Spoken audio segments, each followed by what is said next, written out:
Good afternoon, everyone. Thank you for joining us for Student Loans 301 Pathways to Forgiveness. My name is Natalia Abrams. I'm the president here at Student Debt Crisis Center. We will get started here in just a minute. As always, if you've joined us before, this is your first time joining us. If you have questions, please use the Q&A function or the Q&A box to ask your questions. We will be using the chat function to share links, but questions will be answered in the Q&A box. There will be time at the end of this workshop to go over your questions, and we have our team answering questions throughout the workshop. We will be prioritizing questions that have to do with this topic today of Pathways to Forgiveness 301. And if you have not joined us yet this week, we do have links to 101 and 201, which covered student loan basics and more in depth on repayment programs. And today is going to be more in depth on things like public service loan forgiveness and other forgiveness programs.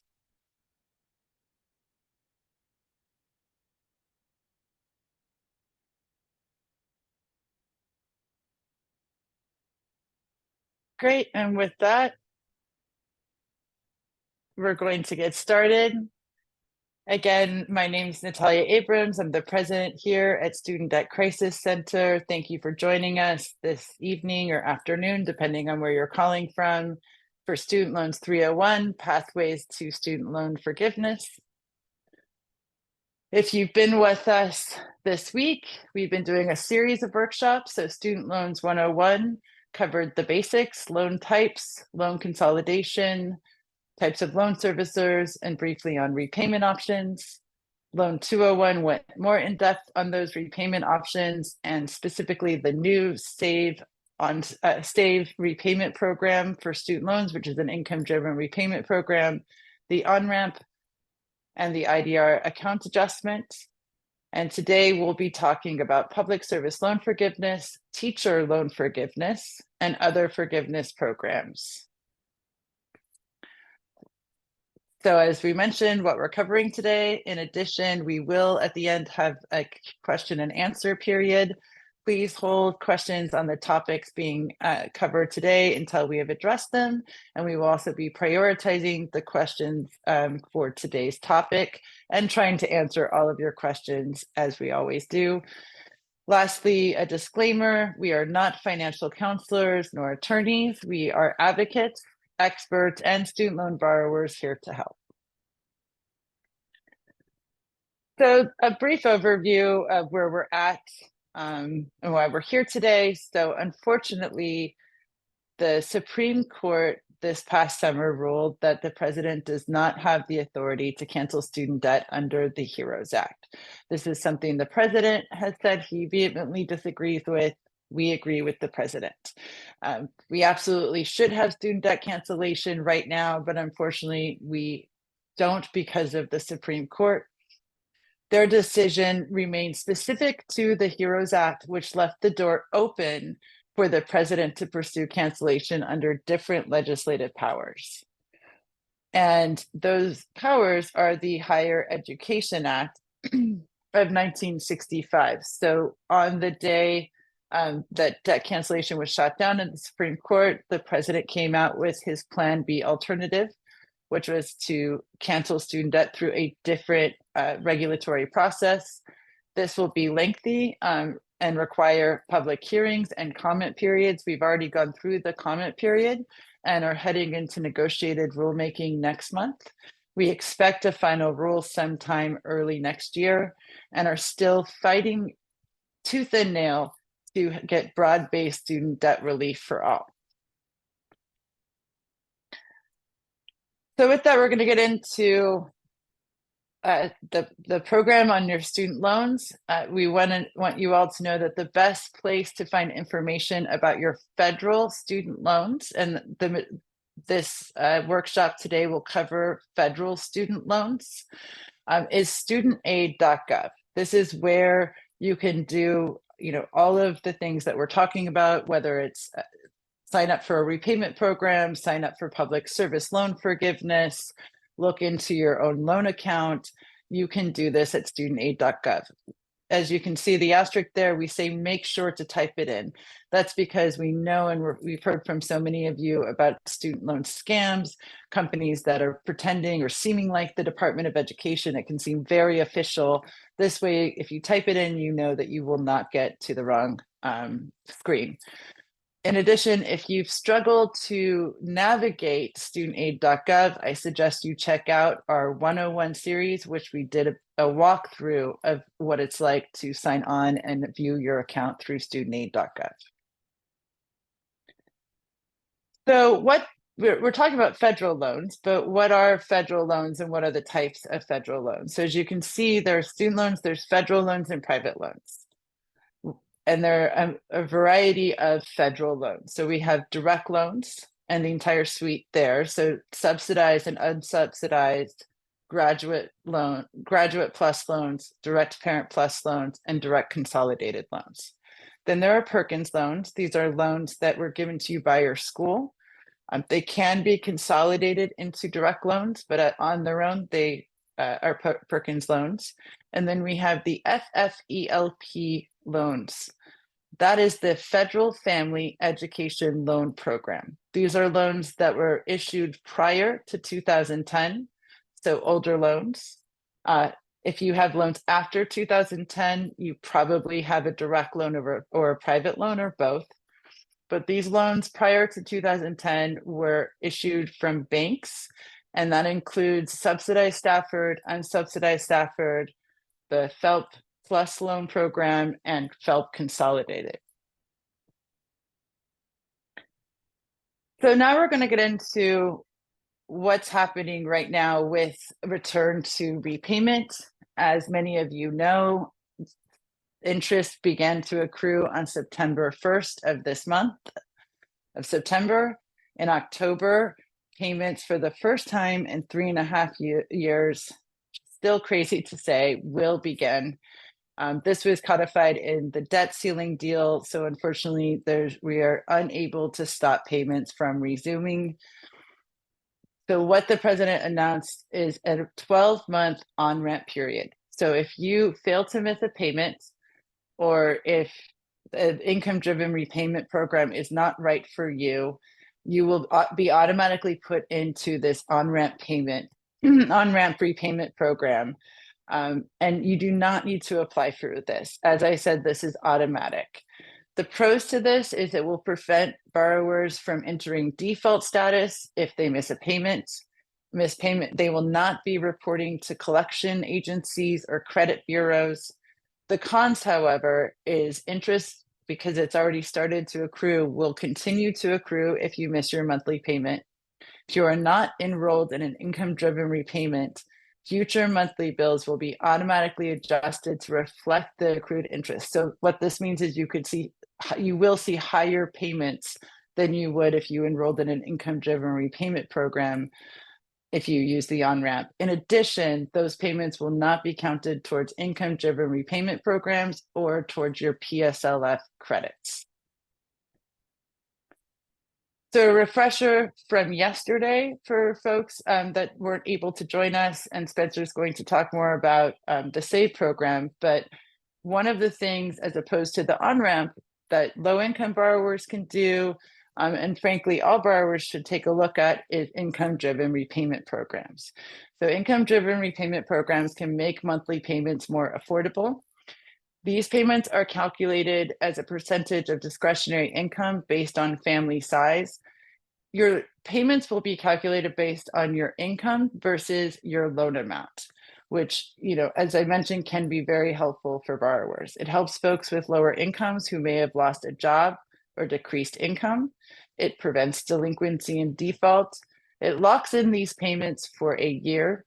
A term that we use a lot is for these programs are current income versus annual income. So if you've recently lost your job, even if you made a lot of money before you lost your job, you can reapply for and lock in that lower monthly payment for a year.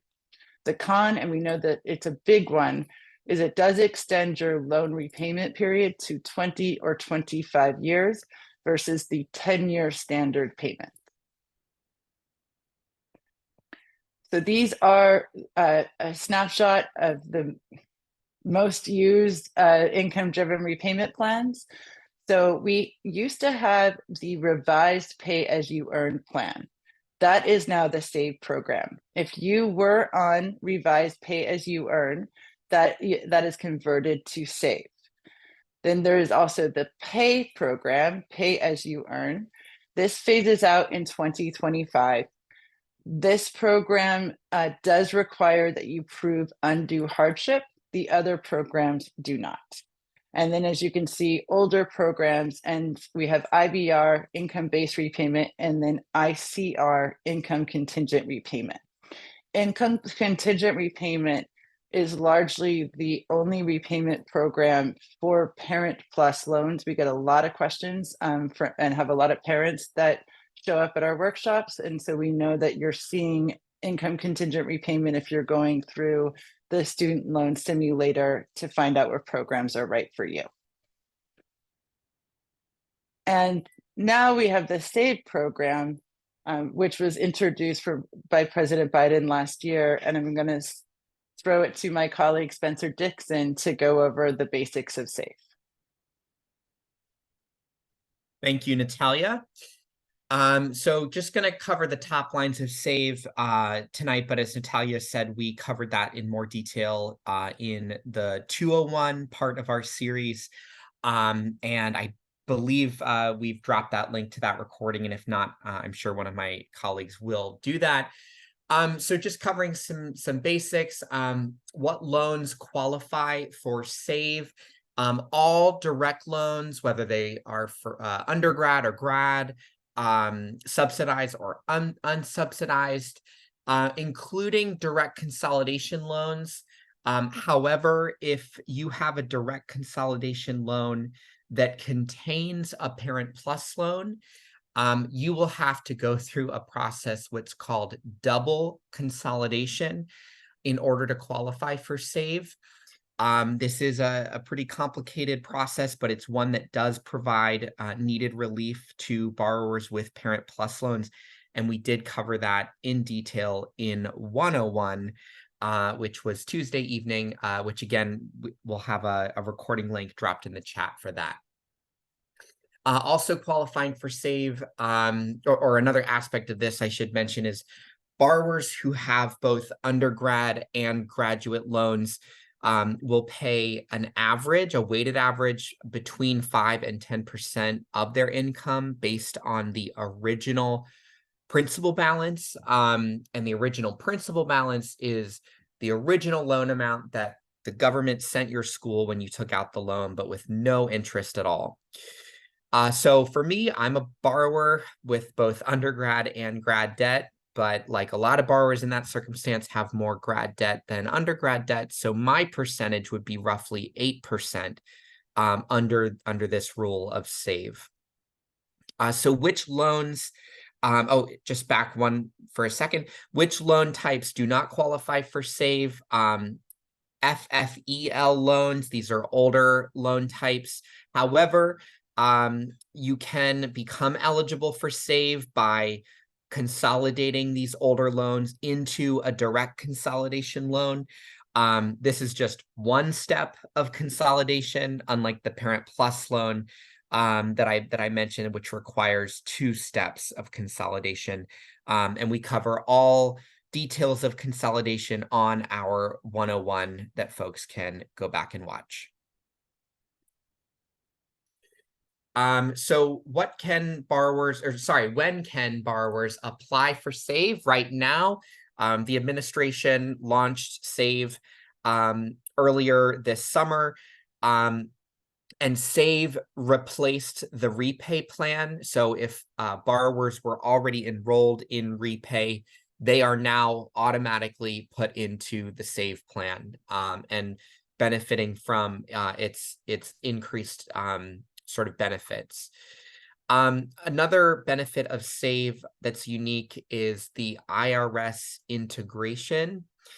This basically allows borrowers to give the Federal Student Aid Administration permission to pull your tax return that you've completed after a tax year to serve as your proof of your annual income, so that your annual income recertification process becomes automatic and not manual. Many borrowers miss their recertification deadline. It's really easy to miss. But if you do opt into this feature, and as long as you don't actively unenroll in Save, you will be in it for as long as you are repaying your loan. And this will be available next year. So this slide's just touching on some the top level of public service loan forgiveness and how it interacts with income-driven repayment plans, and we'll dive into the details in a second. So if you work or plan to work for a PSLF eligible employer for 10 years while you're in repayment, the strategy to get the most out of it is to pay as little as possible each month, and then and that you do that by enrolling in an income-driven repayment plan. I know it may seem sort of counterintuitive, but by paying as little as you can each month, previously that did mean that some borrowers' balances would increase under certain circumstances, or the interest would really accumulate. But as long as you are going to be working for your qualified employer for the right amount of time, and as long as you've got the right loan type, you're going to get that forgiveness. So it's really about paying as little as legally possible each month, and then getting all that forgiven tax-free at the end of the 10-year repayment window. So next we'll cover some more details. So public service loan forgiveness, it's a program that went into effect on October 1st, 2007. The important thing to understand about that is any work in public service or any of your repayment credits only starts then. Even if you were meeting even if you were meeting eligibility for the program before that date, those aren't going to count. That's the first month that the program is in effect. So you have a checklist here. You have to have, and these are eligibility that are sort of under the normal circumstances. I'll talk about some flexibilities later on, but normally you have to have a direct loan. You have to be working for a 501c3 nonprofit or any level of government, as long as it's directly employed. And the thing you have to really remember about the employment is it's your employer's classification that counts, not your individual job title. It is whether your employer is a nonprofit or a government.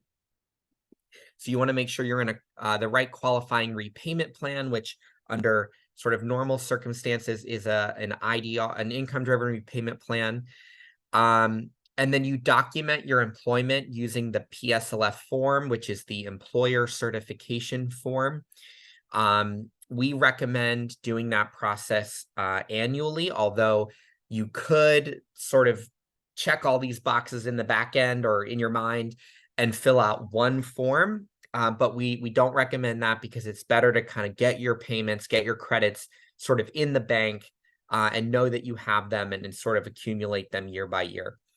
And then assuming you've met all of these criteria, you apply after you have accumulated 120 qualifying payments. And a qualifying payment is the overlap of the making of a payment or at the same time that you are working for your qualified employer. And know that the period during the payment pause counts as long as you worked for the right employer. A couple things to cover just before moving on. As I said, it's 120 payments. The payments are cumulative, not consecutive. So you could be working for a PSLF eligible employer for a couple years and then maybe move to a different job that doesn't qualify, and then you could work for another PSLF employer, and you pick up where you left off. You're not starting from zero. And as I mentioned, if you've met all of these qualifications, you will have all your remaining debt forgiven tax-free. So next, what qualifies in more detail? So direct loans, whether they're subsidized, unsubsidized, direct graduate plus loans, and direct consolidation loans, including one that's created with a parent plus loan.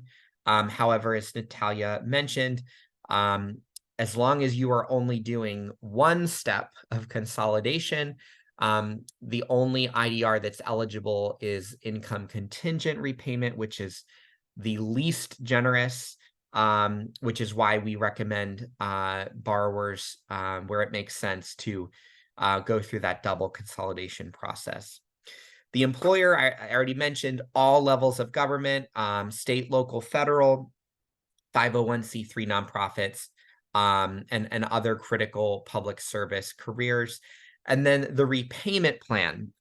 So these are the flexibilities that I was sort of alluding to. So because of Biden administration flexibilities, until the end of this year, any activity that has taken any repayment activity between the beginning of the program and the end of this year is going to count, even if it doesn't fit the normal qualifications. It's sort of like a waiving of some of the normal rules for PSLF. However, after the end of this year, after the administration starts implementing for the last time its one-time account adjustment, only the standard plan and only IDR will count as a qualifying repayment plan starting January 1st of next year.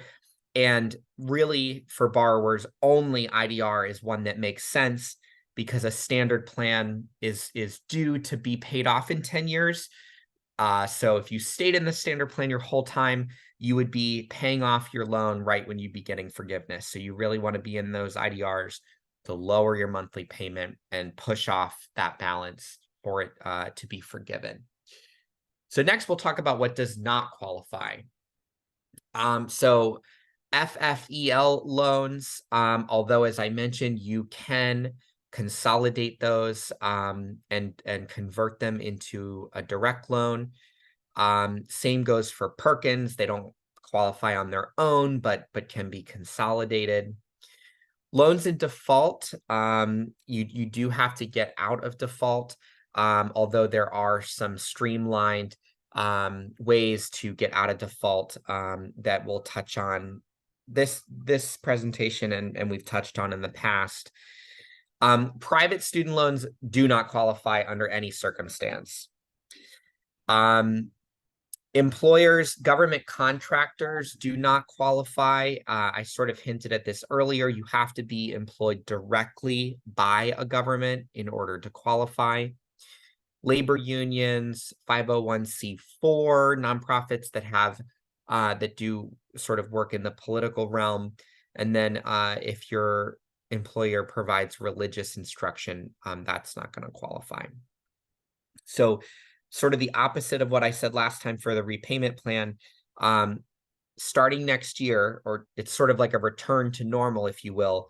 Plans that will not qualify are sort of these alternative repayment plans that we talked through briefly: graduated, extended, graduated, extended. Those do not qualify, as well as periods of deferment, forbearance, or default.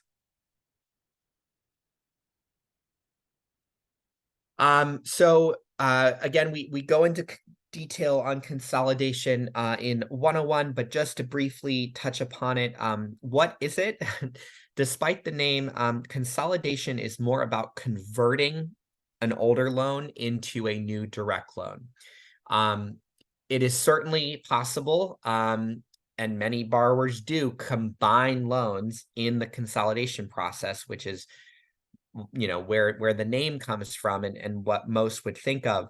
However, there are many circumstances where you can consolidate, quote unquote, one loan into one loan. So for example, if you have a Parent Plus loan and you are trying to repay it on an income-driven repayment plan, you consolidate it, and you only need one in order to do so. So that's why we're saying it's more about conversion, and that conversion unlocks your eligibility for some of these more generous programs like Save, and really being able to more fully benefit from PSLF as well. So the requirements of consolidation: you have to have a federal loan. Um, this is pretty much every federal loan under the sun, but not private loans. So this could include health, professional, student loans, NSL, HEAL, and there is a full list, which I know there's a link to somewhere, that we can provide. Um, if you are consolidating an existing direct consolidation loan, you must have at least one other loan you're combining with it. So this is a case where you do need more than one. However, single FFELP loans, consolidation loans, may be consolidated just on their own in order to benefit from PSLF. So next, we'll talk about PSLF in the context of the pandemic. So as folks are probably well aware, federally held student loans, whether they're direct or federally held FFEL loans, were paused, and the interest was paused from March of 2020 through the end of August of this year. Interest has begun to accrue, and borrowers' payments will be due starting sometime in October. However, during that payment pause, as long as you met other qualifications for the program, mainly working for a qualifying employer, you're going to get credit for that time. And if you look at it, looking back, it's 42 credits, over 1/3 of the credits that you need to get forgiveness for free, because that's just the flexibility that was provided under the payment pause. And as I said, interest has started to accrue, and payments do resume in October. So next, talking about the one-time account adjustment and how it sort of impacts PSLF. So the one-time account adjustment is basically the Biden administration going account by account and ensuring that borrowers get the maximum number of credits, regardless of some of the circumstances that they might have been in. And this really is because servicers provided, in many cases, a disservice to the borrowers that they were obligated to help, by not giving them correct information, or sometimes giving them blatantly incorrect information. For example, there is really no reason or benefit that a borrower should have been in should have been in forbearance for more than 12 months at a time, or 36 months total.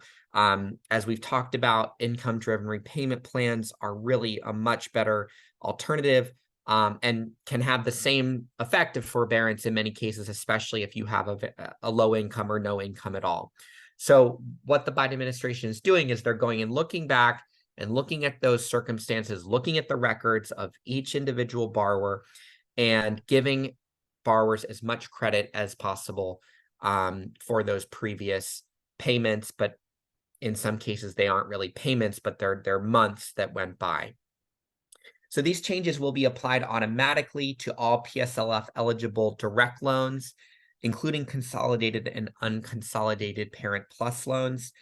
Borrowers with commercially or federally held FFEL loans who consolidate those loans into a direct consolidation loan before the end of the year, which is when the account adjustment is going to be applied, will get retroactive credit prior to the consolidation. And what was I going to say? In order to sort of be be benefiting from the PSLF, in order to benefit for the one-time account adjustment in the context of PSLF, you have to have done some of the things that I've mentioned, but you also have to have completed at least one employer certification form. And really, your employer certification form should be filled out until the current time. That way the government can give you the proper credit you've deserved while they're going through this account adjustment process. So closing out PSLF on the next slide, just going through a checklist, some things to keep in mind and be mindful of. Next slide, please. One, confirm you have a qualifying loan, which is a direct loan. Enroll in an income-driven repayment plan to save money and increase the amount you'll get forgiven. Verify your employer qualification and keep documentation. So there's a link in the chat, and I can actually do it right here. And that's really about filling out your employer certification form. And then you just want to continue to work full-time and complete your 120 payments. One important thing to know about when you go to apply is that you still have to be employed for a PSLF qualified employer through the application process. So you certainly would not want to end your employment with your PSLF eligible employer until after your forgiveness happens. So next we'll talk about teacher loan forgiveness. So unlike public service loan forgiveness, where the forgiveness is unlimited as long as you meet the qualifications, teacher loan forgiveness is a finite amount. So those teachers that work full-time as highly qualified teachers, which has a specific definition, for 5 consecutive years starting after October 1st of 1998, you must have worked in a low-income school or education service agency, and that is defined by a certain percentage of free and reduced lunch. And there's a database of schools that folks can look to, and it can be either elementary or secondary school. And if you meet those qualifications, you can be eligible for $5,000 in teacher loan forgiveness. In order to qualify for the much larger $17,500 of forgiveness, you also have to be a full-time, highly qualified teacher for 5 consecutive years after October 1st, 1998. You also have to work in a low-income school, but the sort of sub criteria is that it's narrowed to secondary school or high school, and teaching of math, science, and special education teachers only. And so again, this is just for teachers. The perk for this program over PSLF is forgiveness is granted after 5 years, but as I mentioned, it's a finite amount rather than the remaining balance. So this is really for borrowers who have relatively lower balances, who could benefit from that quicker 5-year timeline. But if you have a larger balance and you are a teacher, you very likely may benefit more from public service loan forgiveness, because you cannot be simultaneously pursuing both. So be mindful of your circumstance and where that fits in with other programs. So next, just loans that qualify. Parent Plus loans, Graduate Plus, and Perkins loans do not qualify for teacher loan forgiveness. Student loans that are in default do not qualify until they are returned into good standing. Consolidation may be an option to qualify, as I've talked about, and borrowers should speak with a financial counselor, or even your student loan servicer should be able to provide some additional information about the program and how you might qualify. As I talked about, the employer is your school or educational service agency must be listed in the annual directory of designated low-income schools for teacher cancellation benefits. And I can provide that link in the chat as well. 1 second.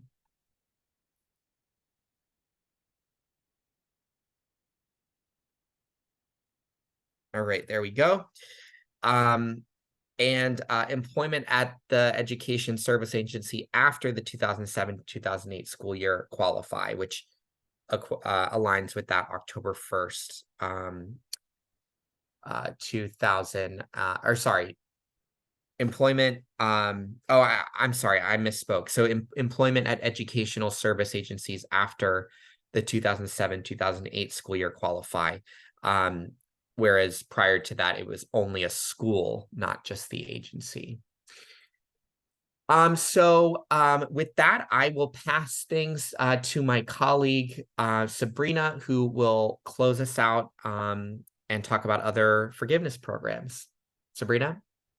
Thanks, Spencer, and thank you all for joining along and asking your questions in the chat. We are trying to get through them as fast as we can, and so apologies for any delay there. But let's jump into other forms of loan forgiveness, cancellation, and discharge. So there are a few options here that I've been referencing for folks in the Q&A. So the first one is total and permanent disability discharge, known as TPD. You might qualify for TPD if you are permanently disabled or totally disabled, and if you have qualifying loans. And you can find all of this information at studentaid.gov so that you can certify whether or not you actually qualify for these discharges. For closed school discharge, you may be eligible for this if your school closes while you're enrolled or soon after you withdraw.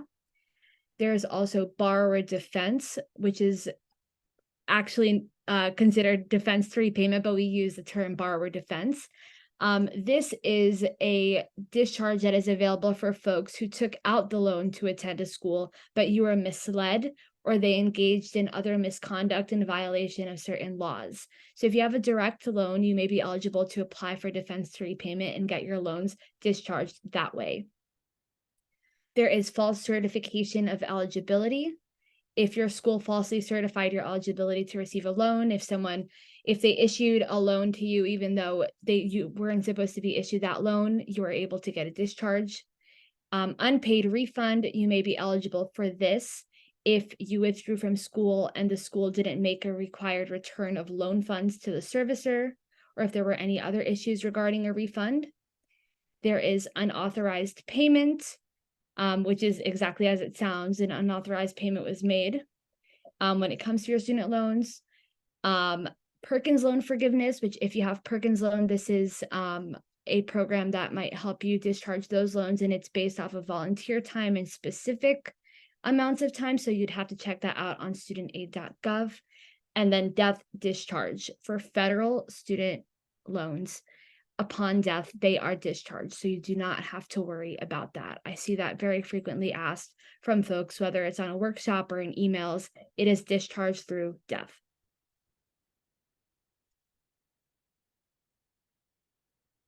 And one thing that we have been flagging for so many folks, and it's very important that you know that there are many debt relief scams out there. These scams can involve offering loan consolidation or debt forgiveness to you in exchange for a fee. It can be a bait and switch where they say immediate loan forgiveness or there's a deadline approaching, so take action right now. And they ask you to pay for that as well. These are often predatory practices and they ask for upfront fees. They claim to be the Department of Education, or they promise any sort of loan forgiveness or cancellation. We've been hearing from folks that they've gotten, phone calls or letters or emails. So be very careful with that. The Department of Education will not cold call you, and do not share any information out that is personal, such as a social security number or a bank account information or anything like that. That is a scam. So be very cautious with that. And then one thing that we like to tell folks is that when you're going to studentaid.gov, make sure that you're typing that in your browser right at the top of your screen and not Googling it, because if you're Googling it, if you make a typo or something along those lines, and you click on a link and it could be a website that looks like the Department of Education, but is not and is a scam site. And so we want to make sure that you're going to the right place by typing it directly into your browser. And if you do, find that you shared your information and were scammed, or you're finding any issues with your student loan account, something that is wrong that you believe needs to be corrected, you can reach out to the Student Loan Ombudsman at the Department of Education. And their job is solely to resolve discrepancies with your loan balance and payments. They help to explain loan interest and collection charges. They also identify options for resolving any issues that you may have related to consolidation, service quality, default status, bankruptcy, income tax refund offsets, and any other concerns. And so if you do have a complaint, you can share that with Bonnie Luttrell, who is the ombudsman at the department. And you can email FSA Ombudsman Office at ed.gov. Again, that's FSA Ombudsman Office at ed.gov. And we can drop that in the chat as well for folks who would like to have access to that directly. Bonnie is a great advocate, and the Ombudsman's office can be very helpful for folks. And if you want to get even more involved with spreading the word on student debt cancellation and resources, you can sign up to become an SDCC ambassador. You can share information with your loved ones and networks about these programs and about the ongoing fight for student debt cancellation. As Natalia said, the fight still goes on. There is still a plan B, and we're still working to advocate on behalf of borrowers. If you're an ambassador and you sign up, you can receive monthly emails that have those resources straight in your inbox. And we also do monthly calls, so you can come and join us for the latest updates, but also with any questions that you might have, and we'll try and answer that one-on-one with you there. And you can share these resources with your friends, your loved ones, colleagues, whoever it is that you would like to share that with. And shortly, I'm going to be dropping the link to sign up to become an ambassador. So you can do that. It takes, just a couple of minutes to sign up, very simple. And you'll get that information starting next month. All right, and with that, we are going to start taking some questions. Again, please be patient. There are tons of questions here in our Q&A, and we'll try and get to all of them. But for right now, I'm going to start flagging some of them out loud for my colleagues. So Natalia and Spencer, I'm going to toss out the first one. So if only one parent took out a Parent Plus loan, does the income from both or just the parent that took out the loan count when looking into ICR? I am like 95% sure that under ICR, it will count both parents if they are married, even if they are filing their taxes separately. However, under the SAVE program, married borrowers who file their taxes separately only have one of the borrowers counted, the income for one of their borrowers, the one whose name the loan is in. As I mentioned, Parent Plus loans normally don't qualify for SAVE. And even if you consolidate them once, but if you consolidate them twice under a process called double consolidation, you are eligible for SAVE. And so then you'd be able to benefit from that tax treatment and income treatment. In instructions on how to go through that process, I'm going to drop it in the link. I'm going to drop the link in the chat, and also the 101 series that we did on Tuesday covers that step by step as well. Great, thank you for that. The next question I had flagged here is about consolidating loans. So this one person was wondering if you'd consolidate your undergrad loans with grad loans, should those consolidated loans be forgiven within 20 years or 25 years? So unfortunately, even if you consolidate, if you have any grad school debt or school loans, it will be the 25-year period of time for all of the income-driven repayment programs, except for pay-as-you-earn. Pay-as-you-earn is 20 years for for all federal loans. However, again, for that program, it has an undue hardship requirement that the other income-driven repayment programs do not. All right, thank you for that. We have a question here from someone who is a more recent grad. So if you weren't on a repayment plan, this person graduated in 2022, and they worked at a PSLF qualified employer full-time from the moment that they graduated until now, can those months count towards PSLF? So that's the great thing about public service loan forgiveness, is that even if you're finding out about the program now, that previous time will count as long as you were in a qualifying repayment program and qualifying loan. Just keep in mind that the program did start in 2007, so it's only time after October of 2007 that will count, not the time, previous to 2007. Thank you. Another PSLF related question. I know we were talking about qualifying employment and talking about 501c3. If someone started or owns a 501c3, does that qualify? As someone who founded a 501c3, as long as you are working full-time and paying yourself with a W-2, sometimes it's very tough and to do fundraising and to bring money in. So you do need to be working full-time or 30 hours or more and paying yourself via a W-2. Great. Spencer, I have a question for you. This person is asking about those 42 credits that you mentioned during the payment pause. Do you already have to be enrolled in PSLF in order to benefit from those 42 credits?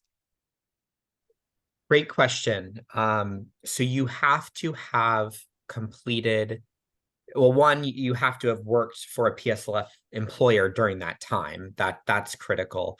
But as Natalia sort of mentioned, you can retroactively apply that period by filling out an employer certification form and having your employer at the time, if it's your same employer, that might be even easier to fill that out. But that's sort of the way that you are applying, is through the employer certification form. Great. This next question, someone worked for several years for a nonprofit hospital that went bankrupt and closed its doors in 2014. Is there a way to get PSLF credit for those years of employment? I'm guessing this person hasn't been able to get their employment certified. What can this person do? So Spencer, definitely jump in here. The answer is yes, but it could be a longer process. But you should be able to prove via tax records your time working there. So as long as that was properly recorded, but as mentioned, that could be a lengthier process in terms of receiving relief. But as long as they can match that, the IRS can match that data, that should be able to work. Great. All right, I have a few questions about SAVE. So we're going to jump around a bit. This first question, and I've seen it being asked multiple times, is it beneficial to pay interest under the SAVE program? And I know we've been talking about this as a team. I'm not sure if we came to a conclusion on this. So it depends on your circumstance. So if under SAVE, and this is also covered in 201 in more detail, if you're enrolled in SAVE and your required monthly payment is lower than your accrued interest, the government will step in and pay that accrued interest so that it doesn't carry over month to month. So let's say your required payment under save is 50, your monthly accrued interest is 100.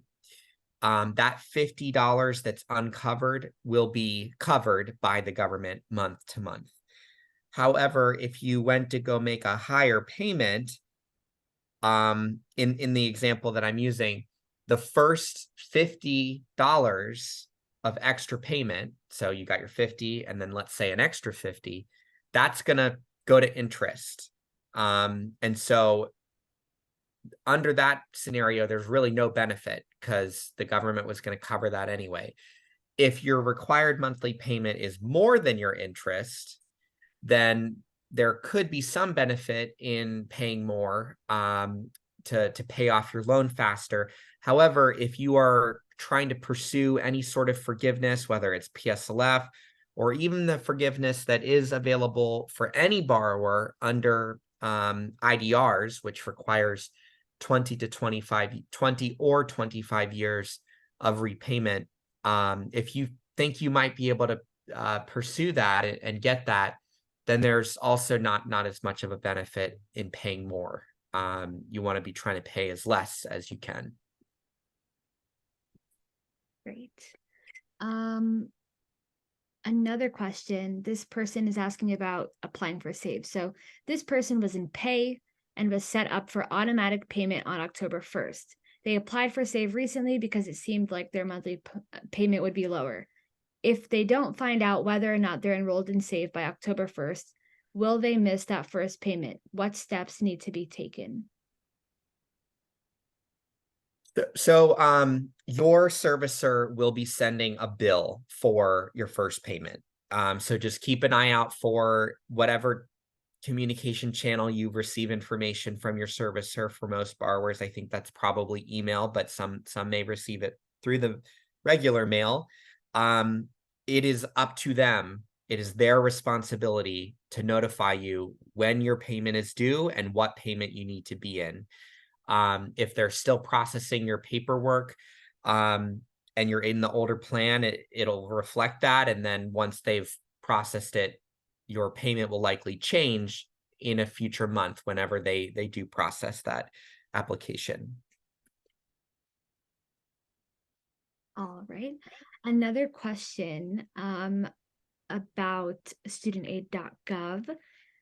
Have you all seen or heard of people who have their first payment due in 2024? This person logged in last night and saw that their first bill is due in September of 2024 based off of studentaid.gov. They don't know if this is an error or if this is something that might be common. Yes, well, it's a common error to Yeah. use both of your terms. We have been seeing this. We have been told from folks at the Department of Education that the dates you're seeing, especially if they're in September, they have not been updated. Go by your loan servicer. These are actively being updated. No one should get a bill prior to October 1st. And bills will begin to be sent out October 1st. And as borrower, the payment date varies depending on the borrower. So not everyone has to pay October 1st. That's just when bills will begin to be sent out, or when bills will begin to be due, excuse me. But nothing prior to October is real. Okay. Thank you for sharing. Wait, one caveat, because I know we have some folks with older loans. This is for folks coming off the payment pause. If you have been making payments during the payment pause because of commercially held FFEL loans, then that doesn't apply what I just said. But that September of 2024, is that normal? I haven't heard 2024. It could be that the person was in, so repay converted to save. It could be the repayment program and still those dates are off. Another thing to mention, and we've mentioned on 101 and 201, is this is specifically for people that were on a repayment program prior to the pandemic.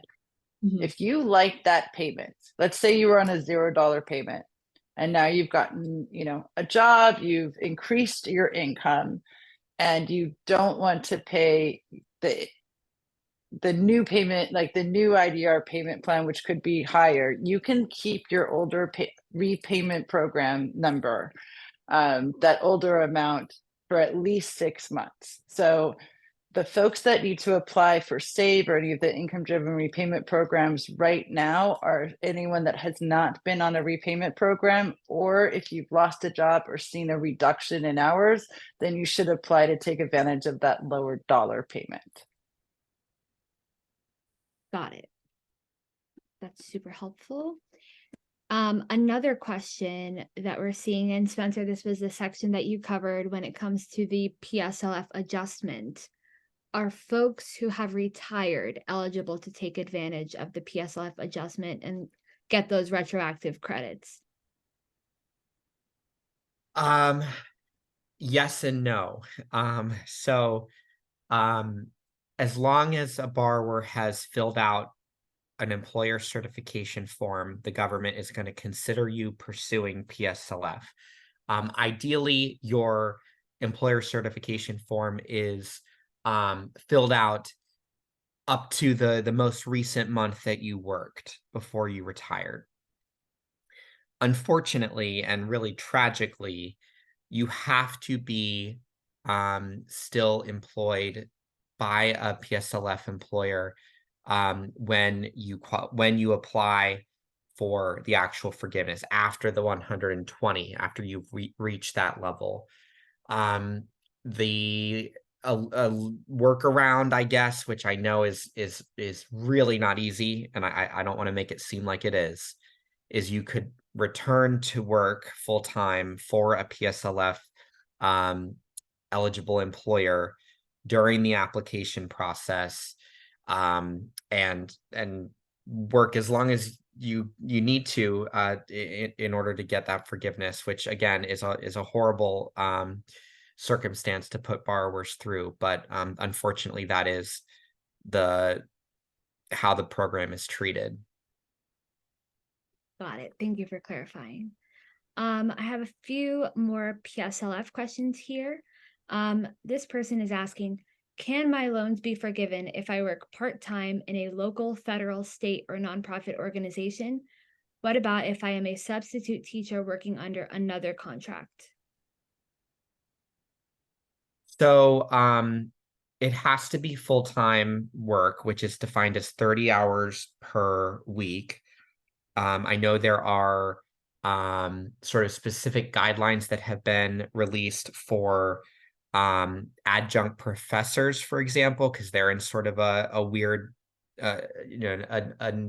non-traditional field and experience where they're not, working full time, and so there's a formula that the FSA put out that sort of breaks that down. I'm not sure about substitute teachers, but one thing I should clarify is it's full-time across jobs. So if you work 15 hours a week for one PSLF eligible employer and work 15 hours for another eligible employer a week, that adds up to 30. And as long as they're both PSLF eligible employers, you will qualify. That month will qualify as a qualifying credit. Thank you. And then I'm going to ask the final question here before we wrap things up. If someone has paid for 10 years on an IDR plan and they change it now, will that cause the person to start the 25 years of repayment all over again? No. Okay. That was very simple, very easy. Yes. Thank you. All right. It looks like we hit the hour mark, so I'm going to toss it back to Natalia. Great. Thank you so much, Sabrina and Spencer. I know there were a ton of questions and we might not have gotten to your questions, and apologies for that. You can always email us at info@studentdebtcrisis.org. And we will try to get back to you or direct you to the right place and right information. We thank you so much for joining us tonight and taking steps to learn about your student loans. please check out the replay of this. We will be sending that out tomorrow, including a link to all of our series of this week, 101 and 201. Thank you again for joining us, and have a great night.